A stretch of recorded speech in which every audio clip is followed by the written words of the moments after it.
Bienvenue dans Extramuros, le podcast qui met en lumière les plus belles réussites d'entreprise en région. Aujourd'hui, direction Bordeaux, j'ai le plaisir d'interviewer Pauline Boët, la responsable de l'engagement social et sociétal chez ManoMano. ManoMano, vous connaissez certainement, c'est le spécialiste de l'e-commerce dans le jardinage et le bricolage. Je suis Guillaume Pellegrin, le fondateur de Newton Offices. De Marseille à Lille, en passant par Bordeaux ou Lyon, j'interroge des dirigeants pour comprendre avec vous les raisons de leur succès extramuros. Aujourd'hui, Pauline va nous expliquer comment ManoMano est devenu en quelques années un leader sur son marché, avec une recette particulière qui est en fait de prendre soin non seulement de ses salariés, mais aussi de ses clients, des marchands qui utilisent la plateforme. On va parler de fragilité, de handicap, de parentalité. Accrochez-vous bien, c'est parti.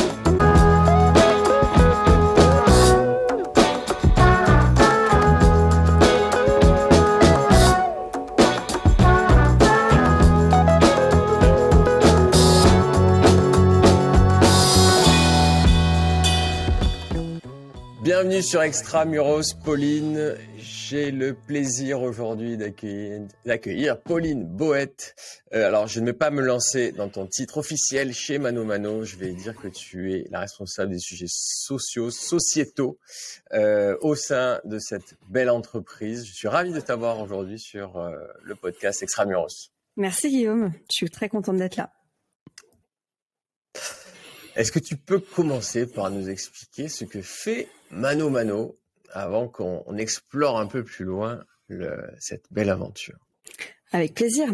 ManoMano, c'est le leader européen de la vente en ligne, de tout ce qui est bricolage, jardinage, home improvement, tout ce qu'il faut pour la maison et le jardin. Voilà, on a été créé en France, mais on opère dans 6 pays différents. France, Angleterre, Espagne, Italie, Allemagne et la Belgique. Bien sûr, voilà. Et écoute, je pense que c'est déjà une bonne réponse sur ManoMano. Oui, c'est un bon début. Mais c'est un bon début. Ça a été créé quand? Ça a été créé il y a 8 ans, bientôt 9, par Philippe et Christian, qui sont nos 2 cofondateurs. On marche en double chez ManoMano. Tu vois, il y a 2 fois Mano, il y a 2 fondateurs. Je te parlerai plus tard de nos 2 jambes, mais voilà, on est vraiment sur le double. On fera qu'un podcast en revanche. Je suis désolé. Ça a été quoique, on sait pas. Ça a été donc créé à Paris, c'est ça? C'était créé à Paris, ouais. Quelle vision? Avec quelle vision? Alors, je pense il y avait une vision. Je te parlais des 2 jambes tout à l'heure. Il y a toujours 2 visions chez ManoMano. Il y a la vision business et puis la vision humaine. C'est les 2 jambes sur lesquelles on marche. D'un point de vue business, l'objectif c'était de révolutionner tout ce qui était vente, bricolage, jardinage, en se disant que, nos 2 fondateurs sont très bricoleurs. Ils sont tous les deux passés par je veux rénover une maison, je veux rénover mon appartement et de courir de magasin en magasin en se disant mais c'est pas possible, il n'y a pas une autre solution. À l'époque, il n'y en avait pas. Oui.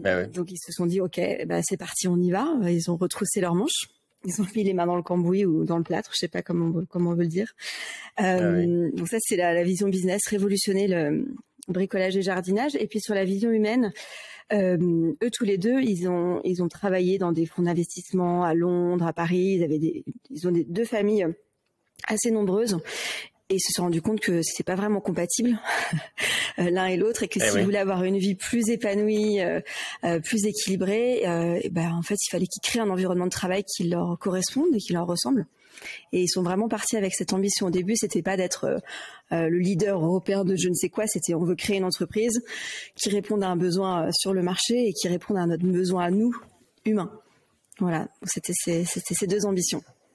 Est-ce qu'ils sont marrants? Est-ce qu'ils sont de l'humour? Parce que je trouve vos pubs et la façon dont vous avez tourné en dérision cet univers-là, je trouve ça assez génial en fait. Ouais, oui, ils sont rigolos. C'est drôle que tu poses cette question-là parce que moi je suis arrivée chez ManoMano pour m'occuper justement de la com et de la marque. Et donc quand il a fallu la construire il y a quelques années, c'était en 2018 qu'on a fait ce travail de fond. On s'est dit de toute façon on va pas chercher à faire une marque qui nous ressemble pas ou qui dit ce que les gens ont envie d'entendre. On va essayer d'être en ligne avec ce qu'on est, et on a beaucoup impliqué les fondateurs dans cette création. Et c'est vraiment leur et c'est leur personnalité, leur sens de l'humour qui ressort beaucoup dans cette plateforme de marque, mais ça ressemble aussi aux personnes qu'ils ont recrutées. Enfin, on rigole bien souvent. Ça se sent. Et je suis pas surpris qu'un tel succès aussi rapide soit la conséquence d'un alignement total entre la personnalité d'un dirigeant, sa vision, et puis les équipes du coup qui viennent l'accompagner dans cette aventure. Alors du coup, tu es né à Paris et aujourd'hui, je crois que tu es à Bordeaux. Est-ce que tu peux nous expliquer pourquoi? Oui, alors je suis même en dehors de Bordeaux, je suis dans l'entre-deux-mer. Alors Bordeaux, et ouais. On parlait vin en introduction tous les deux. Petite appellation moins connue, mais voilà, mais très sympathique. En fait, Mano, on connaît une hypercroissance depuis le début. On a grandi très très vite. On est aujourd'hui plus de 1000 employés. Donc, alors on a 8 ans, tu vois, donc ça grandit quand même très vite. Et rapidement, s'est posé la question de bassin d'emploi, tout simplement. Hein. Quand on recrute sur des métiers tech, on sait qu'il y a énormément de concurrence. Et puis il y avait aussi des demandes, aussi suite au confinement, autour du cadre de vie, bien sûr, où on avait commencé à prendre goût à avoir un mode de vie peut-être plus en dehors des villes. Et donc pour répondre et à ce besoin et à ces envies, on a ouvert des bureaux à Bordeaux et à Barcelone. Donc d'abord pour la raison business, puisque c'était avant le confinement, on s'est dit ok, on a besoin de recruter en dehors de Paris. Qu'est-ce qu'on fait? On a questionné les employés. Quelle ville vous préféreriez au passage? Bordeaux a été élu. Ça correspondait aussi à un bassin d'emploi intéressant. Donc on a ouvert à Bordeaux. Et puis Barcelone, on a une opportunité aussi parce que notre nouveau CTO venait de Barcelone. Et donc c'était la bonne occasion pour aussi aller s'appuyer sur son réseau, ses connexions sur place. Voilà. Et puis c'est plus facile pour jardiner et bricoler du coup. Bah alors ça, moi j'ai sauté sur l'occasion. D'espace. Ça c'est sûr. Alors du coup, une croissance rapide, beaucoup de nouvelles personnes à embarquer, une vision. Comment vous faites pour que cette vision, elle infuse jusque dans les moindres vénules du système? Bah ça change dans le temps. Hein. Au départ, c'est très organique. T'es 2, puis t'es 6, puis t'es 12, 50, et puis tu recrutes des gens qui correspondent à ta vision et tes valeurs. Et avec le temps, c'est de plus en plus un. J'essaie de pas utiliser trop de mots anglais. Un défi. Et il faut, au fur et à mesure du temps, tu es obligé de formaliser tout ce que tu as voulu créer. C'est plus quelque chose de fait, ça doit être quelque chose qui est décidé, qui est inscrit, qui est transmis. Donc, ça a été par l'écriture de nos valeurs, l'écriture de notre plateforme de marque, et aujourd'hui l'écriture de notre politique RSE. Parce que voilà, il est temps d'inscrire 2-3 trucs sur les murs, de se poser un cap et d'embarquer tout le monde derrière. Et qu'il soit pas du pipeau, qu'il soit vraiment quelque chose de sincère et d'incarné alors. Ah oui, ça c'est important. Qu'est-ce que tu peux nous donner est-ce que vous avez une raison d'être? C'est quoi ces valeurs?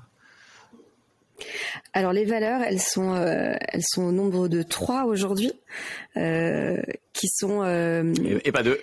Et pas 2 cette fois-ci, tu vois. On en avait 4. Ça a changé quand même dans le temps. On fait évoluer les choses. Ah, c'est bon, ça. On a 3 valeurs. On a l'audace, l'ingéniosité et la bienveillance, qu'on appelle plutôt en anglais le care, parce que ça a plus d'ampleur que la bienveillance, où le care c'est I care for, c'est quelque chose qui est important pour moi, I take care of, je prends soin d'eux, les deux étant aussi importants, qui sont des valeurs qui sont comment dire, c'est à la fois ce qui a fait que Mano est ce qu'il est aujourd'hui, c'est la prise de risque dans l'audace, c'est faire des choses qui n'ont jamais été faites avant, c'est pas avoir froid aux yeux, c'est l'ingéniosité pour faire beaucoup avec peu, parce que au début, tu parlais de campagne de télé, mais si tu rigolerais si tu savais le premier budget de notre campagne télé. Donc il fallait vraiment à chaque fois être ingénieux et penser en dehors de la boîte à outils. Voilà pour la petite référence interne. Et la bienveillance, parce que c'est intéressant. C'était combien? C'est parce que ça peut donner des idées à d'autres gens ingénieux. Ah, c'était combien? On avait 120 000 euros pour faire et la créa et la diffusion média. Voilà. Si vous travaillez en marketing, vous savez ce que ça veut dire. Ça veut dire rien du tout. J'ai mon directeur marketing que je vois dans mon œil gauche qui a failli s'étouffer. Ouais, en effet. Voilà. Ouais. On s'est amusé. C'était chouette. Et voilà, et la bienveillance, parce que il faut tout et le care, alors, de valeurs humaines. Bah, en fait, on le voit bien, plus ça grandit. On est sur un secteur qui est, quand tu es sur une place de marché, déjà, c'est pas quelque chose a priori qui est très humain. T'es pas au contact avec tes clients. On est dans un secteur de la tech aussi, qui est connu, connu ou qui est censément assez froid. On est dans des situations d'hypercroissance, d'exigence, de performance, avec des investisseurs. Donc ça peut être un univers où si on met que de l'audace, où on dit qu'il faut aller très loin et de la géniosité, où t'as pas grand chose pour le faire et il faut être malin, et que tu mets pas derrière tout ça quelque chose qui va soutenir, qui va porter, qui va alléger aussi les choses, cette valeur humaine, en fait il y a des chances d'aller droit dans le mur, donc c'est pour ça que cette troisième valeur est là aujourd'hui et qu'elle tient. Bien sûr. Parce qu'en effet, pour compléter la description de Mano Mano, vous êtes une plateforme quelque part tech qui permet de distribuer des produits que vous ne produisez pas vous-même. C'est ça. Ouais. Et qui viennent d'où avec cette vision environnementale, cette vision sociétale, il y a un choix particulier, ça influe sur le choix de ce que vous distribuez?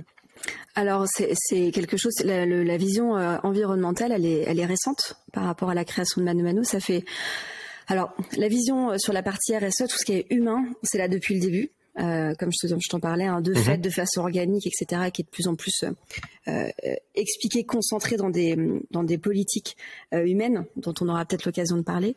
Ouais. Pour ce qui est de l'environnement, c'est on va en parler, bien sûr. Ouais. Tout ce qui est environnement, c'est des préoccupations qui sont plus récentes. Ça fait attends, c'était quelle année? C'était 2019. On a commencé à se dire ok. On a beaucoup grandi, tiens. C'est le moment où tu regardes derrière toi, tu fais ah oui, c'est ça le chemin parcouru, c'est ça mon nombre d'employés, c'est ça mon nombre de clients, c'est ça mon nombre de marchands. Donc tout d'un coup, tu as un espèce de on n'est plus tout seul. On a de l'impact, on a du pouvoir, on a de l'influence, et qu'est-ce qu'on fait de ça? Et comment est-ce que on se pose pas juste la question de comment on avance, mais comment avancer, mais comment est-ce qu'on avance finalement? Pourquoi et le faire bien, et le faire bien. Et donc on a depuis 2019, on travaille sur ces sujets-là d'empreinte carbone. Excuse-moi. Et on est en train de beaucoup accélérer là-dessus. Là cette année, le gros objectif, c'est d'écrire notre trajectoire carbone en prenant en compte l'évolution de notre business, notre croissance, c'est pouvoir se mettre des objectifs qui sont ambitieux et puis derrière mettre tout ce qu'il faut pour les atteindre et pour être en ligne avec les accords de Paris. Donc ça, on est en train de le travailler et tous les projets qui vont derrière. Donc je peux pas t'en dire trop parce que je vais me faire gronder par notre responsable de la com externe. Mais sache que c'est une vraie préoccupation et qu'on travaille dessus. Voilà. Et bien sûr, ça a un impact sur les produits qu'on met en avant auprès de nos consommateurs. Bien sûr. On travaille notamment sur notre offre pour qu'elle soit plus responsable. C'est déjà une question de connaissance, puis de transparence, puis d'influence. Et puis après, éventuellement, aussi de choix plus drastiques. Voilà. Oui. Nous, c'est des sujets que je pratique aussi, moi, avec mon entreprise, Newton. Et on voit que on a tous une prise de conscience dans notre génération, dans nos entreprises, qu'on a envie de faire des choses rapidement et avec beaucoup d'impact. Mais parfois, on est même un peu gêné que ce soit pas aussi bien que ce qu'on le souhaiterait tout de suite. Mais ce que je trouve ça finalement pas très grave. Ce que je trouve important, c'est plutôt cette trajectoire sur laquelle toutes les entreprises se mettent. Quitte à annoncer, à prendre des engagements un peu forts, mais qui sont pas pour cette année, ni l'année prochaine, mais peut-être dans 5 ans, dans 10 ans.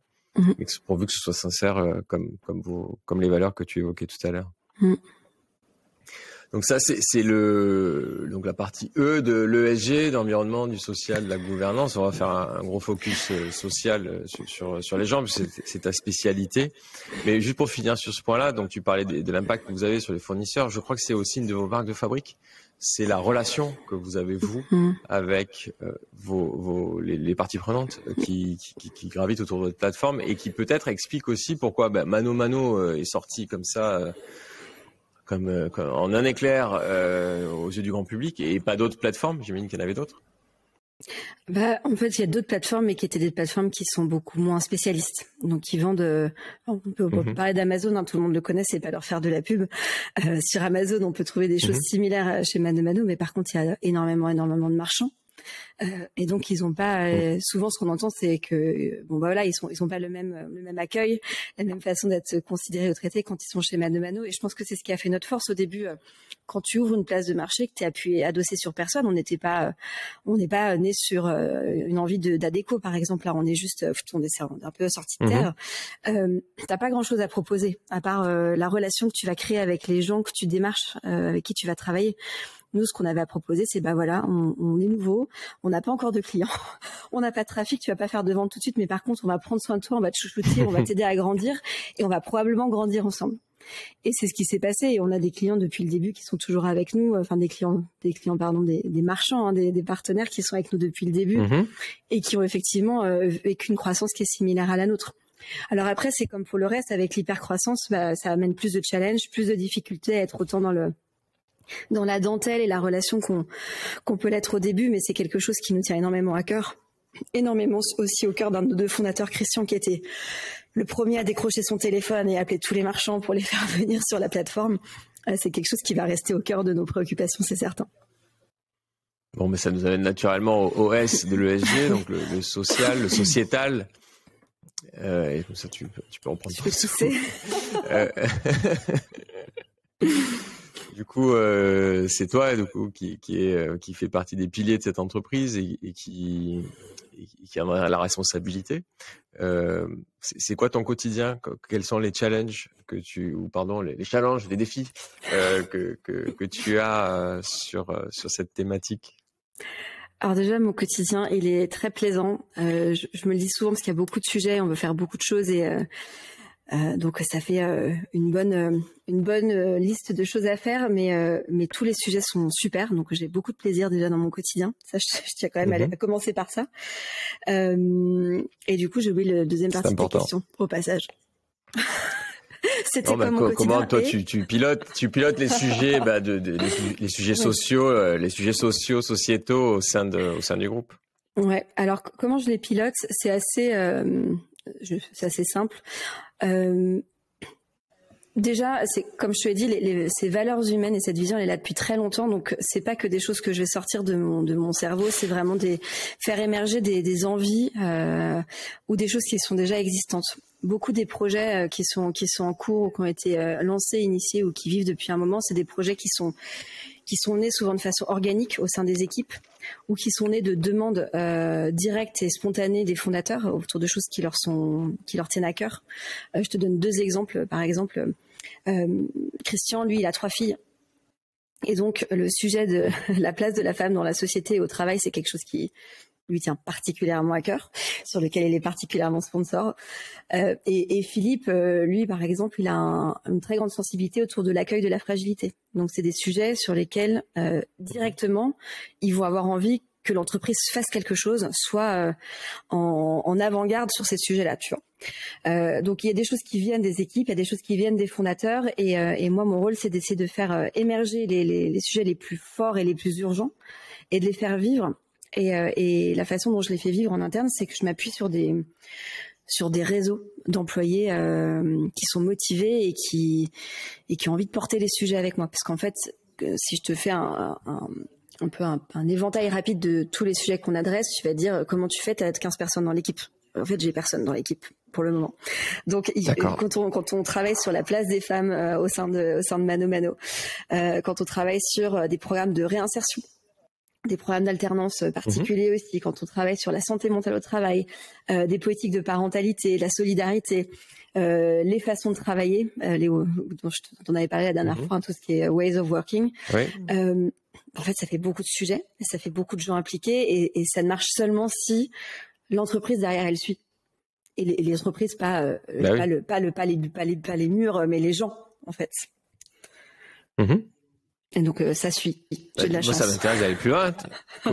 Comment vous faites concrètement? C'est quoi donc quelles sont les actions pour la place de la femme, par exemple, si on prend ce thème-là?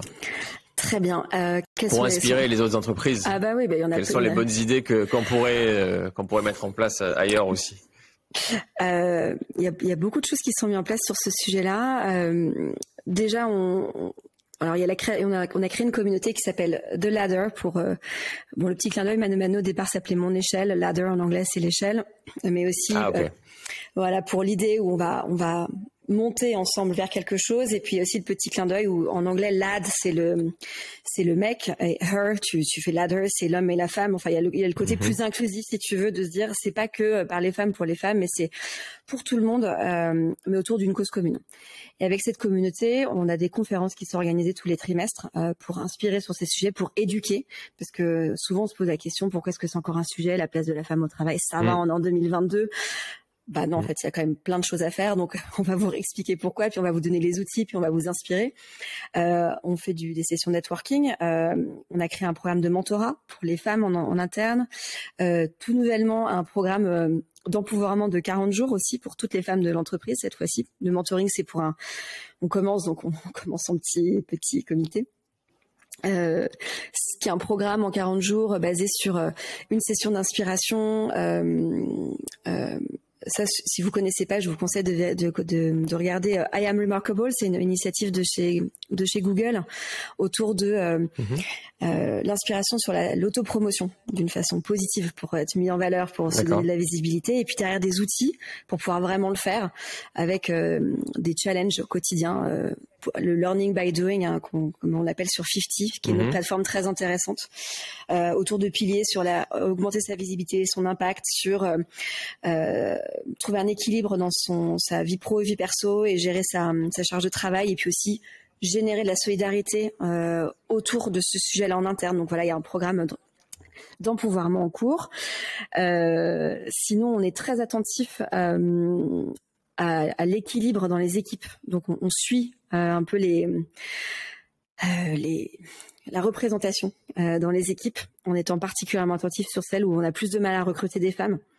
Et on suit aussi tout ce qui est recrutement, promotion, rémunération, pour s'assurer d'une égalité à poste égal, etc. Donc ça, c'est des tableaux, des dashboarding avec des objectifs derrière, etc. Voilà. Et puis après, tout ce qu'on fait en plus pour l'ensemble de la population chez Mano Mano, mais qui travaille aussi en faveur des femmes, notamment les politiques de parentalité, la flexibilité sur les horaires de travail, sur les lieux de travail, etc. Enfin, tout ce qu'on sait qui va avoir un impact sur la carrière des femmes au quotidien, mais pas que finalement, puisque ça sert tout le monde. Voilà. Il y a d'autres choses, je te fais pas toute la liste parce que c'est très long sur ce sujet-là. Non, mais on va prendre 3 heures pour T'as dit qu'il y aurait pas un deuxième podcast, je suis pas sûre. Voilà. Mais d'ailleurs, j'ai pas posé la question, mais alors je savais pas qu'il y avait un premier nom avant Mano Mano. Ce nom Mano Mano, il a une petite histoire? Oui. Alors il y a déjà une histoire il y avait un besoin, c'est que au début, mon échelle, c'était pour te dire à quel point l'ambition était française, et que on n'était pas déjà sur des visions de grandeur et d'international. Quand on s'est rendu compte qu'il y avait les mêmes besoins en Espagne et en Italie, qui sont les deux marchés qu'on a ouverts après la France, on s'est vite rendu compte qu'il y avait un souci de communication. Mon échelle, c'était compliqué, quoi. Et qu'il fallait il fallait changer de nom finalement. Et alors l'histoire, c'est que apparemment moi je suis arrivée juste après, mais donc les 40 employés de Mano Mano à ce moment-là étaient consultés pour faire pour soumettre des idées, pour voter, etc. Et finalement, il y a eu un peu d'aide de l'extérieur parce que c'est très compliqué de choisir son nom. Et finalement, ouais, tu connais, hein. Ouais, c'est ça. Oui. Non, c'est quand même là pour le coup, on n'avait pas l'intention de rechanger une 3e fois, donc il fallait que ça dure. Et donc les mains, je pense qu'au départ ça avait du sens, mais ça en a pris de plus en plus dans le temps. C'est-à-dire que il y avait le côté mettre les mains, la main verte, le jardinage, mettre les mains dans le bricolage, c'est très très manuel. Enfin, tu peux pas vraiment. La main à la pâte. Il y avait aussi donner un coup de main parce qu'il y avait quelque chose. On souhaitait que ce site soit communautaire, que les gens puissent s'aider, s'entraider, de créer quelque chose autour de ça. Ça permettait aussi de le rendre plus humain parce qu'on est quand même des gens derrière un site web, donc c'était bien quelque part de l'exprimer. Et puis finalement, on s'est rendu compte, Mano Mano, c'est Philippe et Christian aussi. En fait, il y a plein de choses derrière tout ça qu'on retrouve. Et là, c'est vraiment ce côté de, on est tous les mains, on veut mettre la main à la pâte, on veut faire les choses bien et on est impliqué, quoi. On est là, on n'est pas, voilà, encore une fois, on n'est pas juste derrière l'écran tout caché. Non, mais ça, c'est plus clair du coup. Moi, j'ai vécu la même chose pour lancer mon activité de coworking. retourné les lettres de ma première société qui est Tivoli, qui est ma société. Ça donnait I Love It, donc joli hasard. Ah, pas mal. Pour une activité de coworking, mais qui, pareil, à un moment a bloqué. Ça sonnait trop cool alors qu'on avait une image assez corporate. Et on s'est fait aider pour trouver le nom de Newton, qui correspondait parfaitement, nous aussi, à alors, nos vas-y, valeurs. pourquoi Newton? Ce qu'on voulait véhiculer. Alors, on voulait quelque chose d'un peu sérieux et si possible international, mais qui se prenne pas trop au sérieux. Et Newton, c'est à la fois un génie anglais, mais qui s'est pris une pomme sur la tête. Donc, il est sympathique de fait. Et puis, c'est lui qui a fait des découvertes sur la réfraction de la lumière. La lumière est très importante pour notre société qui est née en Méditerranée et qui se déploie ailleurs. C'est la poussée des fusées. Donc voilà, il y a pas mal de choses qui étaient du coup une évidence. Et on est parti avec Newton. Offices, parce que ce ne sont que des bureaux. Ouais. Super, c'est intéressant. Hein. Voilà. Alors, et nous aussi, alors ben, tu vois, nous dans nos immeubles Newton, on a des gens hyper bienveillants qui take care de nos clients tous les jours. Et on essaie tu parlais de fragilité, on essaie de compléter nos équipes aussi avec des personnes avec des handicaps.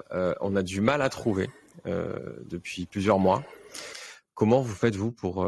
Est-ce que tu peux m'aider? Je peux t'aider sur la réflexion en cours.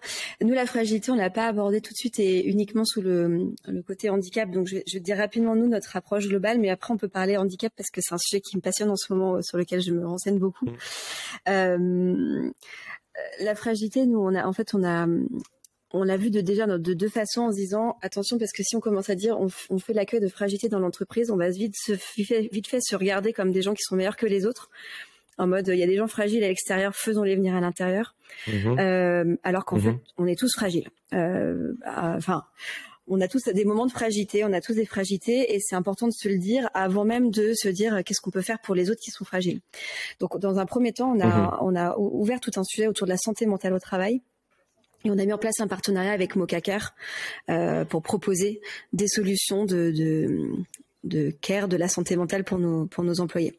Et après on s'est dit ok, du coup qu'est-ce que c'est la fragilité qu'on a envie d'accueillir? On s'est dit il y a des gens dans la tech souvent on va avoir tendance à recruter un peu toujours un peu les mêmes profils, grandes écoles de business, grandes écoles d'ingénieurs, etc.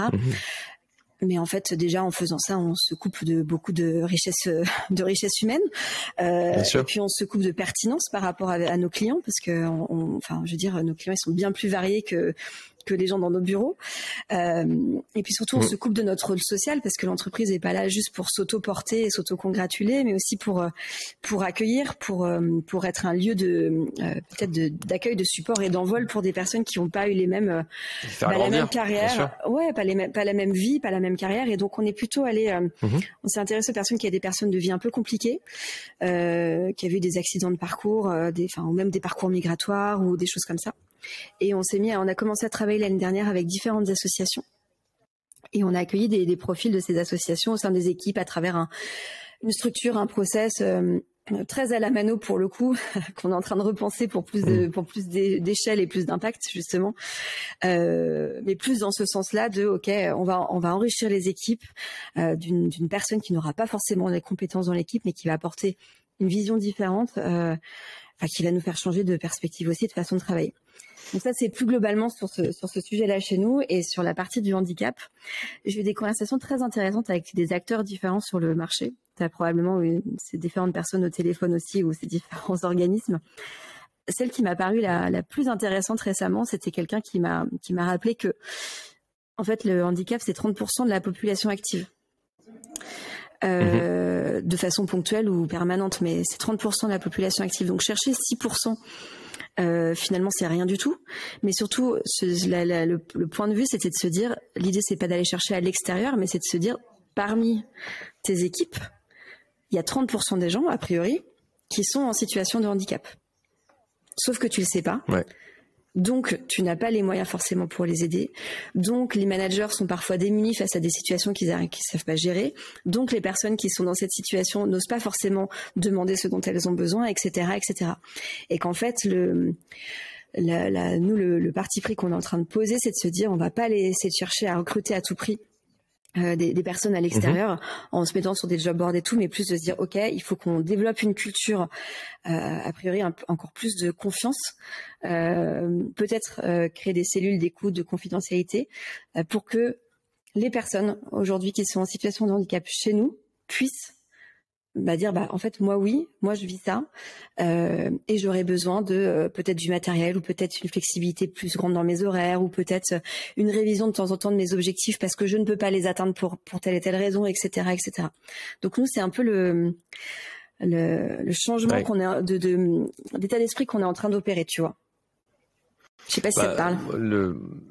Mais ça me parle tout à fait parce qu'en fait, du fait moi de mon parcours perso et de ma sensibilité, je m'imaginais avoir des béquilles et des fauteuils roulants à l'accueil dans mes bureaux, et j'ai réalisé que c'était pas que ça le handicap et qu'il y avait 1000 autres variétés, 1000 autres cas, 1000 autres histoires et que du coup, en effet, il y en a peut-être qui étaient déjà là.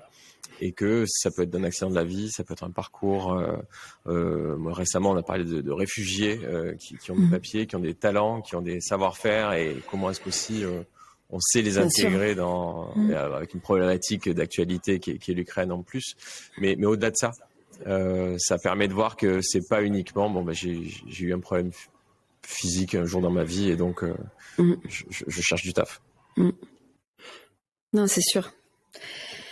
Mais moi je trouve que c'est des sujets passionnants et c'est pas forcément des sujets faciles parce que ça demande des changements parfois culturels, pas forcément dans le care, mais pour te donner un exemple, chez nous ce qui est difficile sur l'ensemble, c'est tout le monde a très envie de le faire. Vraiment à chaque fois qu'on parle de ces programmes et de ces opportunités, les gens se sont dit c'est super, moi je voudrais accueillir dans mon équipe, je suis trop fière de savoir que je fais partie d'une entreprise qui fait ça, etc. Et dans la réalité, on est dans une telle vitesse d'exécution, une telle vitesse une telle exigence aussi de performance que ralentir pour prendre le temps de cet accueil, de cette transmission, c'est pas évident. Et surtout, ce qu'on voudrait ne pas faire, c'est dire aux gens venez chez nous.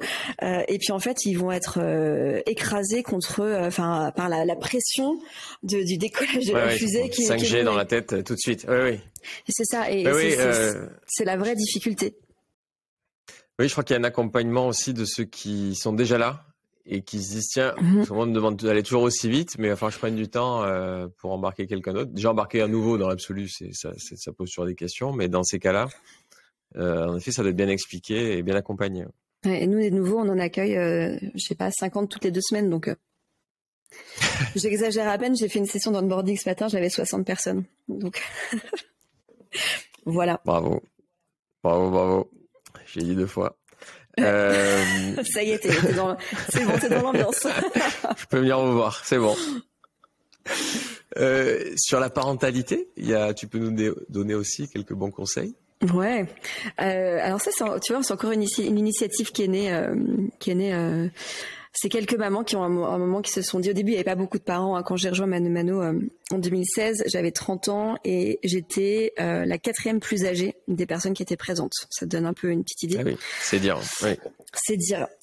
Donc évidemment pas beaucoup de parents à cette époque. Et puis quand il y a eu les premiers parents et les premiers enfants, on a commencé à se dire, alors c'était pas moi, je dis on, mais c'était chez nous, c'était notamment Pénélope qui a commencé à dire en fait qu'est-ce qu'on fait pour les parents, parce que on sait bien qu'on a la bénédiction des managers et des fondateurs pour partir plus tôt le soir, par exemple, etc. Parce qu'eux-mêmes ont des enfants et qui connaissent tout ça. Mais réellement, qu'est-ce qu'on fait en plus? Et donc, c'est un petit groupe de parents qui se sont réunis et qui ont commencé à réfléchir à de quoi est-ce qu'on aurait besoin, qui ont soumis un projet avec un business plan à l'équipe dirigeante en disant voilà ce qu'on aimerait bien, et puis tout ça a été ensuite entériné et est né dans une politique parentale qui évolue au fur et à mesure aussi des situations et de notre hypercroissance, etc. Et donc concrètement aujourd'hui, qu'est-ce qu'on a pour les mamans? Il y a un congé, un mois de congé en plus que ce qui est accordé légalement, donc ça fait 4 mois. Qui sont payés à 100%, quelle que soit l'ancienneté. Donc si tu arrives et que tu es enceinte, c'est pas comme dans les conventions collectives où tu dois attendre 1 an ou 2 avant de bénéficier de tout ça, c'est direct, c'est bon, tu pars, t'inquiète, t'es payé, quoi. Pour les coparents, avant que la loi ne change l'été dernier, on avait proposé 15 jours en plus qui sont restés une fois que la loi est changée. Donc, on est encore à 15 jours en plus que la loi. Ce qui est déjà un peu plus sympa. Les mamans qui partent, on les remplace aussi pour que les équipes prennent pas trop cher. Parce que quand t'es parti, finalement, 4-5 mois, ça commence à faire beaucoup. On a des jours d'enfants malades en plus. On a beaucoup de flexibilité dans les horaires et les lieux de travail.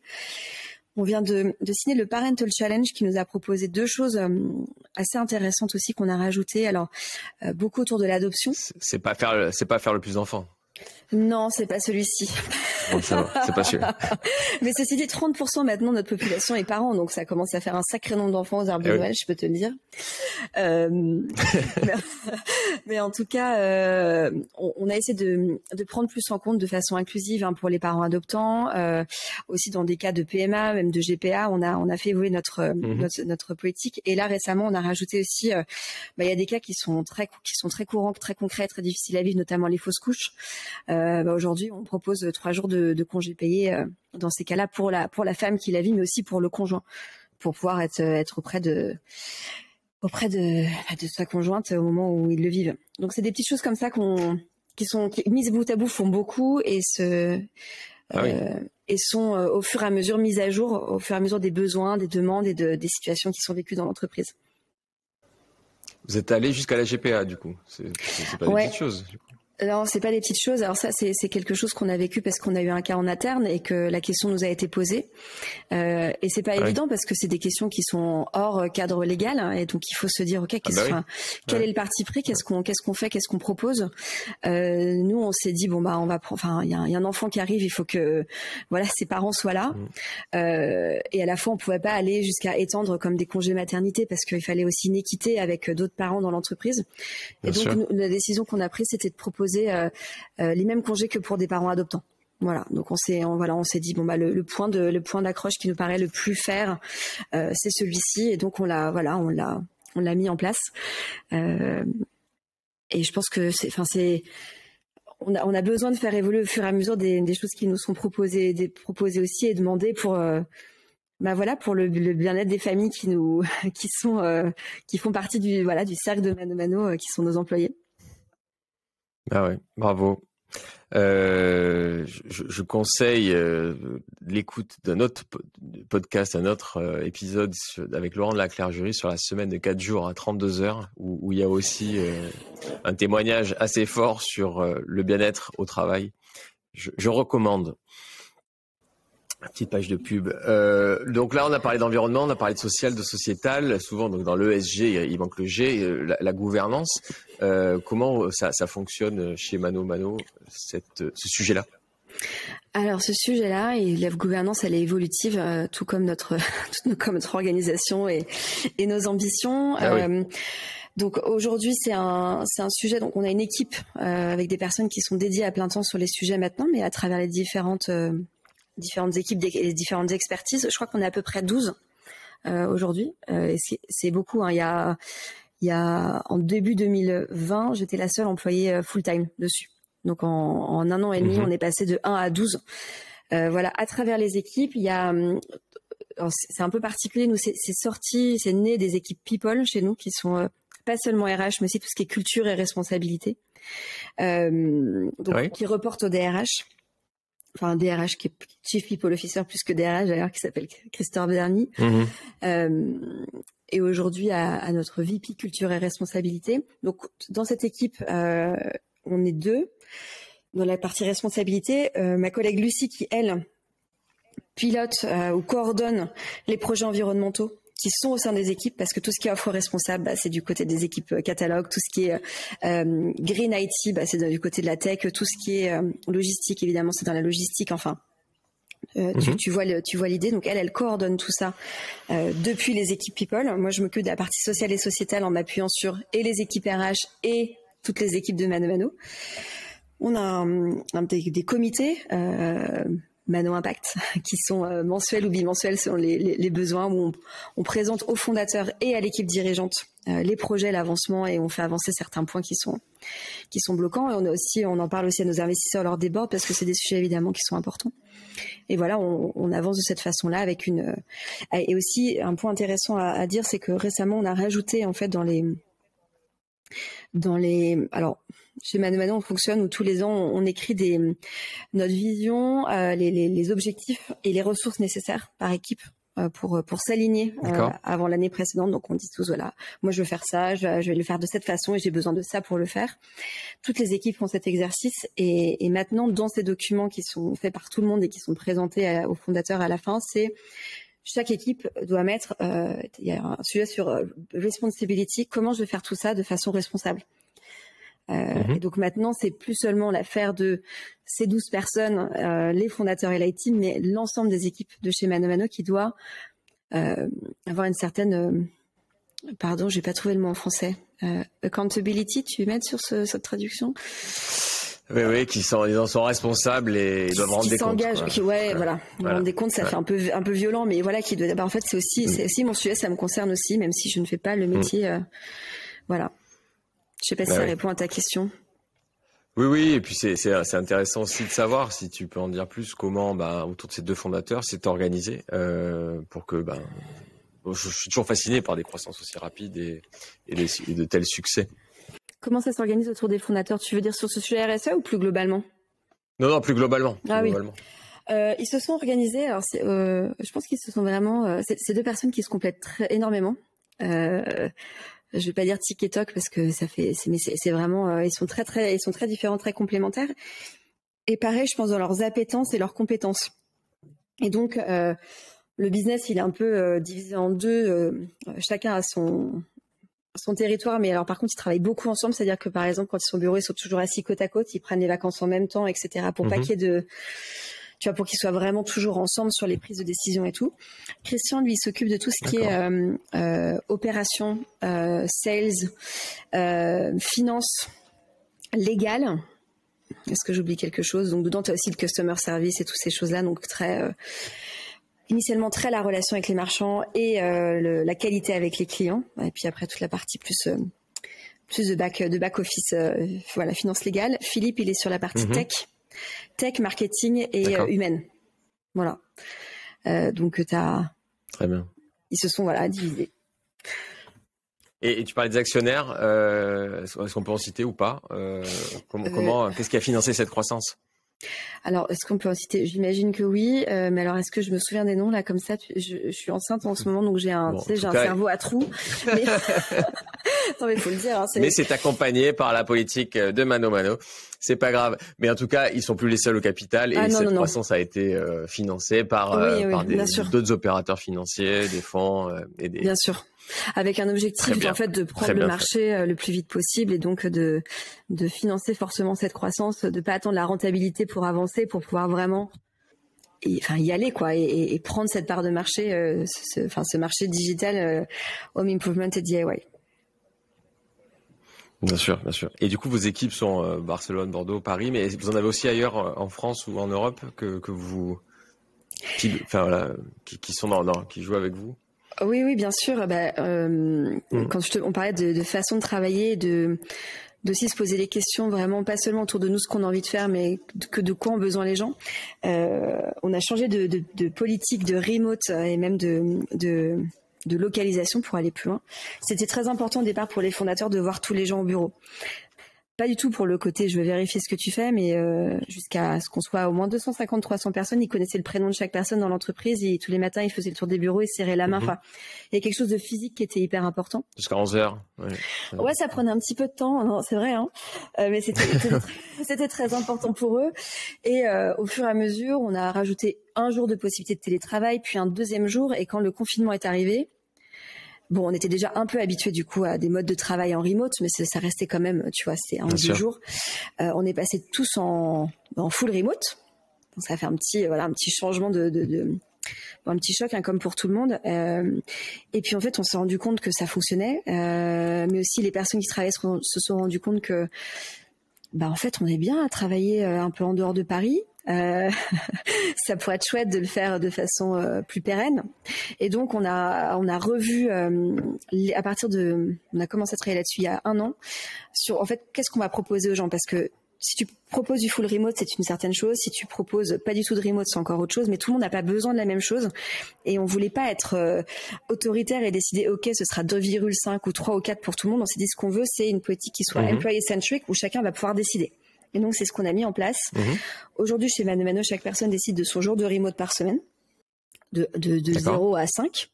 Je choisis aussi la localisation, c'est-à-dire où est-ce qu'il travaille, où est-ce qu'il vit. Il faut que ce soit dans le pays de son contrat. Donc, tu vois, moi, j'étais passée de Paris à Bordeaux quand on a ouvert les bureaux à Bordeaux, et quand on a ouvert ça, j'étais très bien. Ben moi, je déménage à la campagne, en fait, parce que je peux. Et donc, maintenant, on a aussi des gens, même plus seulement à Bordeaux, mais alors à Toulouse, à Lyon, dans les Pyrénées, etc., etc. Pareil en Espagne.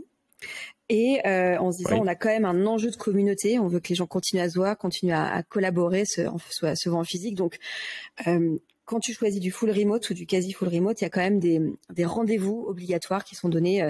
Il y en a 6 par an où tu retrouves ta petite équipe ou ta plus grosse équipe ou même l'entreprise pour continuer à se voir et à collaborer. Donc, ce qui fait qu'aujourd'hui, on a effectivement des gens partout en France, partout en Espagne, et ça va évoluer aussi ailleurs en Europe. Après, pour des raisons légales, assurantielles, etc., je peux dire que c'est un sacré casse-tête pour le faire plus largement. Mais en tout cas, c'est l'objectif, puisqu'on a des employés on a 35 nationalités différentes chez Mano Mano, donc on a des petites demandes pour ailleurs, vois-tu. Ah ben oui, forcément. Donc, grande liberté, même si tout le monde dit que le vendredi, ils sont tous off, ou en tout cas en télétravail, pas de problème. Il n'y a pas de sujet chez vous. Il y a la confiance, ça va. Et pour de vrai, je pense que derrière, ça délivre suffisamment pour qu'on soit pas très inquiet sur le côté grosse planque au fin fond des Pyrénées. Alors du coup, pour terminer, donc toi, ce qui m'intéresse toujours, c'est de connaître un peu comment toi tu trouves ton équilibre pro-perso. Donc on a déjà un petit bout de la réponse. Qu'est-ce qu'il y a d'autre? Jardinage, du coup, tu es la première cliente de Mano Mano. Jardinage, quand j'étais à Paris, dans 45 mètres carrés, j'avais plus de 60 plantes. Ça donne une petite idée de Ah oui. Voilà. Ah oui. Donc ça, c'était. Maintenant que je suis à la campagne, c'est autre chose. J'ai 2000 mètres carrés de jardin. Il y a tout à faire. Donc ça va m'occuper là. T'as gardé le même ratio, donc t'as. Pas encore, mais je jardin botanique à visiter. Tu sais quoi, ça fait partie de la vision long terme. Je te cache pas, j'ai beaucoup d'ambition sur ça. Je le sentais. Voilà. Ouais. Non, mais c'est génial de pouvoir. Enfin, moi, je trouve beaucoup de joie et d'équilibre à pouvoir être à la campagne. Le matin, de faire 2-3 calls sur la terrasse en écoutant les oiseaux. Ça a changé ma vie. Hein.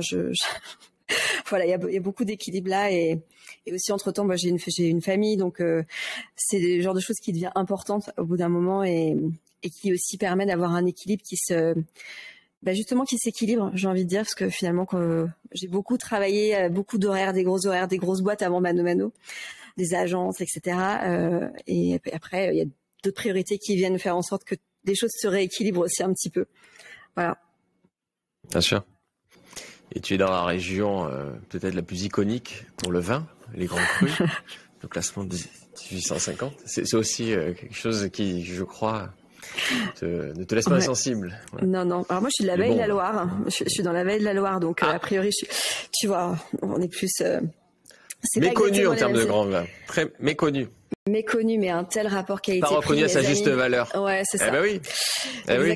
Exactement. Donc oui, les vins, c'est une passion. J'ai travaillé un moment dans ce milieu-là. J'ai aussi travaillé dans les whiskies, donc il y a tout ce qui est bon vin, bonne chère, qui fait partie des choses qui me rendent très heureuse dans la vie. Ouais. Je crois qu'on a ça en commun d'ailleurs. Oui, tout à fait. Toi, c'est plutôt les Écossais, les Japonais, les Américains, tous. Plus écossais, japonais. Je connais très bien les whisky écossais. J'ai fait plusieurs séjours justement whisky. J'étais formée justement Master of Whisky, ou je sais plus quel était le titre à l'époque. J'ai passé du temps au fond des barriques écossaises, ouais. Et des feux de tourbe. Ouais. Exactement. Eh bien, on peut s'arrêter là-dessus. C'est parfait. C'est parfait. Sur feu de tourbe, qui résume très bien cet épisode de podcast.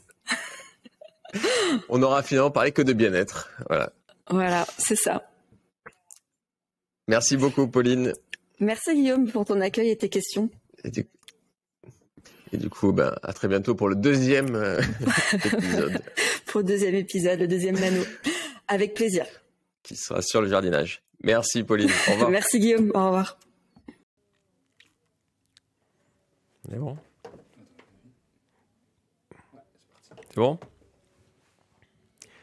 Je suis Guillaume Pellegrin, le fondateur de Newton Offices, de Marseille à Lille, en passant par Bordeaux, Lyon ou Rennes. J'interroge avec vous des entrepreneurs pour comprendre les raisons de leur succès. On va leur faire des dirigeants. Je suis Guillaume Pellegrin, le fondateur de Newton Offices, de Marseille à Lille, en passant par Bordeaux ou Lyon. J'interroge des dirigeants pour comprendre avec vous les raisons de leur succès extramuros. Aujourd'hui, Pauline va nous expliquer comment Mano Mano est devenu en quelques années un leader sur son marché, avec une recette particulière qui est en fait de prendre soin non seulement de ses salariés, mais aussi de ses clients, des marchands qui utilisent la plateforme. On va parler de fragilité, de handicap, de parentalité. Accrochez-vous bien, c'est parti. Allez, voilà. Et YouSign, c'est à quand?